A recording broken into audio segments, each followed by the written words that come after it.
Understanding everything that I have laid out, how do you plead to count 1, aggravated murder and unspecified felony?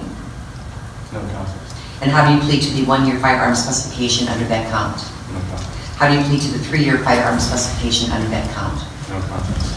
And how do you plead to count 2, murder, also an unspecified felony? No contest. And how do you The state would have presented evidence that on the afternoon of October the 23rd, 2017, Melinda Pleskovic, the victim in this case, was murdered while inside her home in Strongsville, Cuyahoga County, Ohio. Ms. Pleskovic was shot 3 times and stabbed 36 or 37 times. The evidence would have shown that around 8 o'clock p.m. that night, the victim's husband, Bruce, arrived home to find her body. Also with Bruce was the defendant in this case, Jeffrey Scullen, who was engaged to Ms. Pleskovic's daughter, Anna.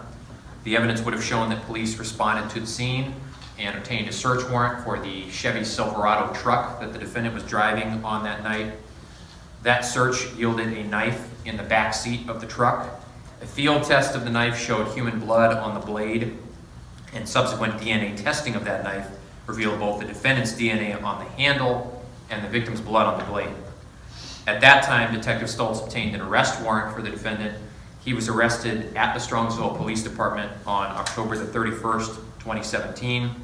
During questioning that night, and again the following day, he gave a full confession to killing Melinda Pleskovic on the night of October the 23rd. The defendant also told the police the location of the second murder weapon, which was a .357 caliber revolver. Well, no, my client's still maintaining his innocence.